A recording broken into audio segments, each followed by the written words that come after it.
অলৌকিক হলেও এ যেন বাস্তব ঘটনার চিত্র উঠে এলো নদিয়ার শান্তিপুরে।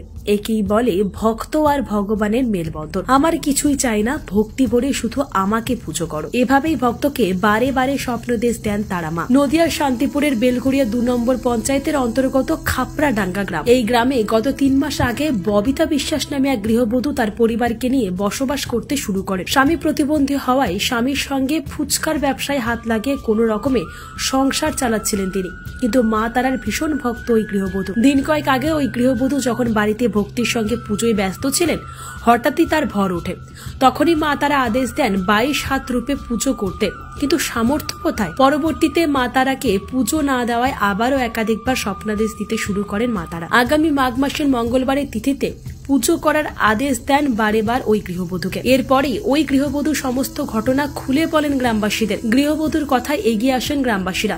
সেই মতো মাতৃমূর্তি তৈরির কাজ শুরু করে। তারা মায়ের মূর্তি তৈরি করতে আনা হয় সুদক্ষ মৃৎশিল্পী। গ্রামের মানুষেরাও হাত লাগিয়ে অল্প সময়ের মধ্যে তৈরি করে ফেলেন মাতৃমূর্তি। তবে এই ঘটনায় শোরগোল পড়ে যায় গোটা শান্তিপুরে।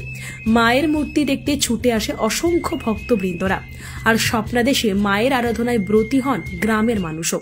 স্বপ্নে উনি আমি যখন এই বাড়ি থেকে এসেছি তখন এইখানে মন্দির করেছি, তখন তো আমি পুজো করবো ভাবিনি। এখন উনি স্বপ্নে আমাকে বলে তুই আমাকে 22 হাত মাটির মূর্তির উপরে 3 বছর পুজো করবি।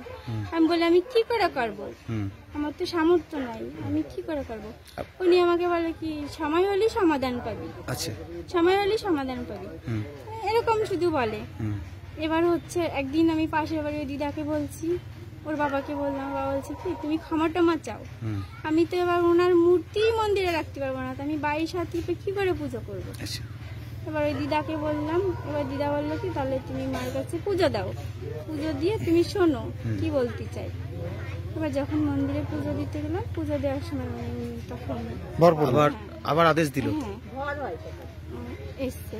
এসে ওনার ওই স্বপ্নে যে কথা ওই কথা একই কথা, 22 হাত মাটির মূর্তি হয়ে পুজো নিল। কথায় বলে বিশ্বাসে মিলাই বস্তু, তর্কে বহুদূর। সব তর্কের ঊর্ধ্বে গিয়ে পুজোর দিনও সাক্ষী থাকলো এক অলৌকিক ঘটনা। তারা মায়ের জন্য ফুলের মালা গাঁথার সময় আবারও ভর ওঠে ওই গৃহবধূর। এভাবেই প্রচারের আলোয় চলে আসলে এই গৃহবধূর যে আর্থিক স্ত্রী বৃদ্ধি হবে তা মনে করছে এলাকাবাসী। মাধব দেবনাথের রিপোর্ট, আজ বাংলা।